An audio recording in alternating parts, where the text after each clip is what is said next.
mengasihi kamu karena kamu telah mengasihi aku dan percaya bahwa aku datang dari Allah.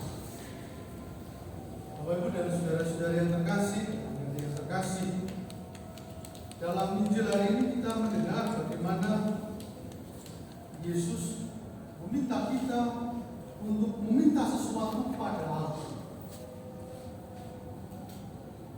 Saya kata Pak Dati, kalau sekarang kamu meminta pada Allah, kamu minta apa? Jelas, apa lagi? Lulus, terus nilai bagus. Pertama, kita yang susah gitu. Ya itulah kehidupan kita yang kadang-kadang itulah. Saya menjadikan ketika saya SMP mungkin saya malah nggak pernah tampil seperti ini SMP.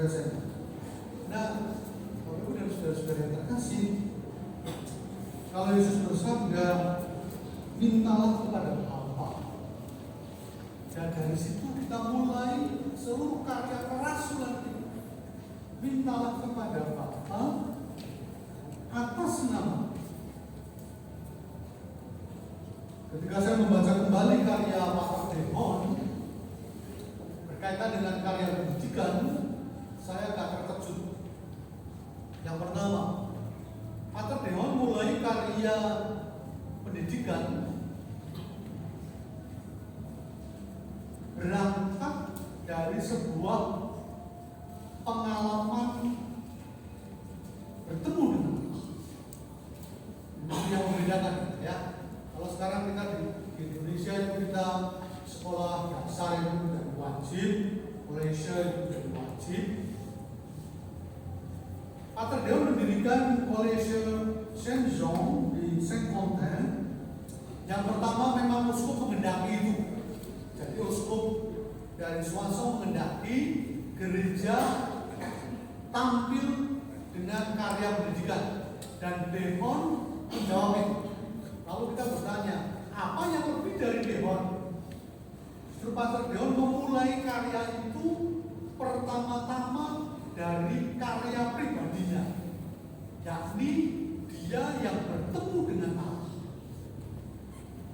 Maka karya pendidikan dari yang dilahirkan Pater Dehon adalah pertama-tama berjumpa dengan Allah. Perjumpaan Pater Dehon dengan Allah itulah yang mendasari seluruh karya pendidikan. Yang kedua, Pater Dehon mengintroduksi pada tahun-tahun 1800-an gitu ya, yang namanya pendidikan integral. Pendidikan integral itu apa? Silakan ingat, di Eropa itu sudah mulai dengan revolusi industri. Eropa sudah mulai sangat kuat dengan pendidikan seperti kita sekarang, yang sangat menekankan pendidikan IPA, pendidikan matematika, ya. Tapi Pater Dehon tidak mau hanya di situ. Bukan hanya pendidikan matematika, bukan hanya pendidikan humaniora, itu adalah standar. Nah, Dehon mengusulkan justru pendidikan integral adalah pendidikan yang juga memperhatikan iman. Iman itu apa? Kaitannya di situ Pater Dehon bicara tentang hati. Jadi Pater Dehon, keunggulan Pater Dehon adalah mendidik orang-orang yang punya hati.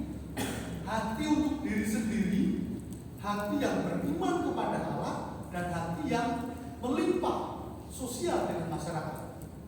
Itulah pendidikan integral. Akan jelas nanti dalam karya pendidikan Pater Dehon akan memberi tempat besar pada yang pertama, latihan rohani. Latihan rohani itu menjadi sangat kuat.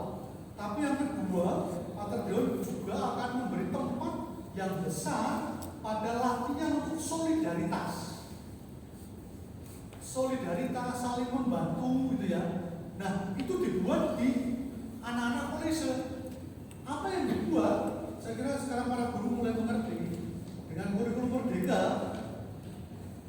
Kalau sebelum kurikulum merdeka, kurikulum yang lama itu kan guru itu kan nggak tahu sekarang Bapak guru ya, kita yang sudah mulai umurnya 50 ke atas itu, dan mereka kalau udah mainan AI itu tanya apa itu AI. Padahal semua yang dikerjakan kalau sekarang mahasiswa saya mengerjakan paper itu bukan dia yang mengerjakan AI itu, pintar-pintarnya mahasiswa. Pak guru aku tulisannya bagus sekali, jelas Pak nomor 1. Bukan dia yang mengerjakan AI. Nah, kategori sudah menyadari itu. Kalau mengatakan apa? Itu yang dibuat dalam soal pendidikan dalam Paterdeon adalah anak-anak diundang untuk menjadi tutorial bagi adiknya. Jadi pendidikannya adalah pendidikan berlevel. Tingkat 2 membantu tingkat 1, tingkat kelas 3 membantu kelas 2, terus begitu. Dengan cara itu dia berbagi. Nah, ini menarik. Saya coba mempraktekkan itu di antara SI muda. Di beberapa SI muda itu teman-teman saya dulu di Kentungan. Hanya beda tempat, saya bukan mereka di belakang. Dan mereka saya paksa, kami paksa. Jadi kami paksa apa? Kamu mesti membantu adikmu. Nah, ketika mereka harus menerangkan itu kepada adiknya, walaupun menerangkannya ya susah-susah ya tak apa. Tapi mereka mulai belajar. Nah, latihan ini menurut saya terinspirasi dari Paterdeon. Ini bukan hanya sekedar latihan otak, bukan. Ini bukan hanya sekedar latihan menjelaskan, bukan.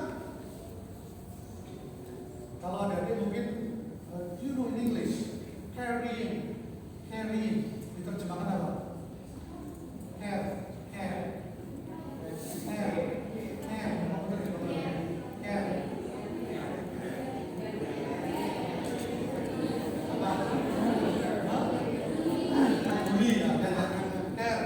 Kita seringkali care itu ya mau pendi gitu ya, karena kan beda lagi kan peduli.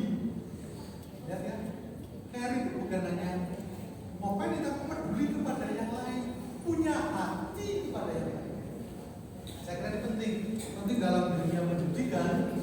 Ketika kita mampu melihat, yaitu kita yang guru-guru, kita yang belum pernah belajar, ya nggak tahu lah. Saya tahu apakah teman-teman guru masih ingat pelajaran filsafat pendidikan gitu. Biasanya saya itu kalau mengajar filsafat pendidikan di Sanata Dharma itu saya malah tidak beriman. Tidak beriman apa? Karena mahasiswanya merasa Romo itu nggak penting untuk kami filsafat. Saya mengatakan dasar petok. Ya, karena dia waktu itu kan dia mengatakan Romo filsafat itu susah dan sebagainya. Nggak sekedar bahwa nanti kalau ada jadi guru itu kan mendasari apa? Justru mari kita membantu anak-anak kita itu saling peduli dengan yang lain. Ketika peduli, yang lain akan berubah. Ketika mulai peduli, hati mereka mulai tersentuh. Saya kira itu penting. Kalau Yesus bersabda, sampai sekarang kamu belum meminta sesuatu dalam namaku. Mintalah maka kamu akan menerima supaya penuhlah sukacita. Bapak Ibu, mari kita menerjemahkan itu. Mari kita menerjemahkan itu. Bukannya soal meminta kepada Bapa, iya meminta kepada Bapa. Tapi sekarang setelah meminta kepada Bapa, mari memberi kepada yang lain. Nah, anak-anak kita saya kira perlu diarahkan ke sana, perlu diajak untuk saling berbagi, saling peduli. Prinsipnya, seingat saya, guru itu, saya kira kita guru-guru yang kita harus mengerti lah. Sekarang ini kami di Fakultas Teologi di Sanata Dharma itu kami punya prinsip berbeda. Jadi sekarang mulai mengembangkan yang namanya pendidikan apresiatif. Jadi kalau sampai mahasiswa saya itu dapat D, mahasiswa tidak lulus, yang bodoh itu bukan mahasiswanya, gurunya. Nah, maka kami sekarang mencoba apa ya sudah. Kalau dia tidak bisa, teman-temannya harus membantu supaya bisa. Nah, maka perlu saya kira di sana. Sehingga sekarang ini kita guru sebenarnya bagi teman-teman guru kita tuh santai. Mereka itu tahu semua. Kalau kuliah di Baromopor itu tugasnya banyak. Mereka akan mengeluh itu gimana tuh? Gak apa-apa. Kamu saya paksa. Nah, di situ juga saya memaksa mereka untuk berbagi.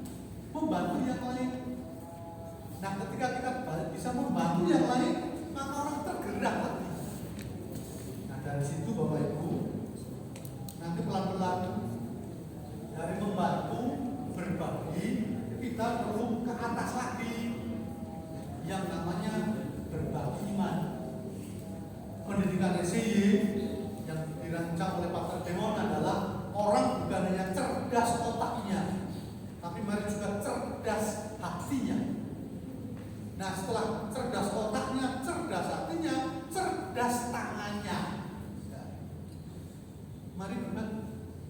Kalau pendidikan kita bisa sampai ke sana, saya kira pendidikan Merdeka Belajar membantu kita untuk head, heart, and hand. Disitulah kita beriman. Jadi kalau beriman nanti berdoa terus ya boleh sih. Tapi masuk saja biara kontemplatif. Tapi jangan terkejut nanti di biara kontemplatif kalian disuruh untuk macul. Karena itu head. Maka mari membuat keseimbangan antara head, heart, and hand. Nah, untuk kita para guru, mungkin kita juga diingatkan, mari berbagi. Saya punya gagasan sedikit jelek. Saya mengatakan, kalau saya memberi nilai 4 kepada anak saya nggak dapat apa-apa. Kan nggak dapat apa-apa. Kalau saya memberi mereka 7, malah mereka bahagia, saya bahagia. Kan itu. Mungkin dulu lah, waktu zaman-zaman kita kuliah itu, wah ada dosen, mungkin tulis termasuk. Ya, dulu saya juga masih ingat waktu saya kuliah itu, wah dapat nilai 6 itu susahnya setengah hidup. Kan dulu. Nah sekarang mari kita berbagi di situ lah. Nah kalau anak kita bisa, wah itu mengapa tidak? Nah dengan demikian, Bapak Ibu dan saudara-saudari yang terkasih, mari mengembangkan ini apa yang sudah dimulai oleh Pater Leon. Berbagi kemampuan kita, head kita, berbagi hati kita, tapi juga bersolidaritas, berbagi dengan tangan kita. Dan mari kita mendidik masa depan gereja, masa depan masyarakat.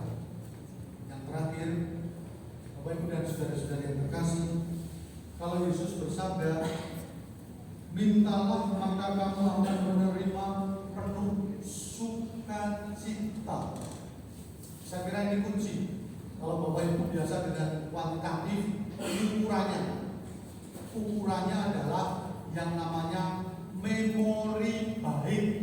Nah, ukuran pendidikan kita memori baik. Ketika kita mendidik dan anak-anak kita punya memori baik, dia akan berkembang. Mari kita justru mengembangkan memori baik supaya mereka dengan kritis mereka bisa juga memiliki memori baik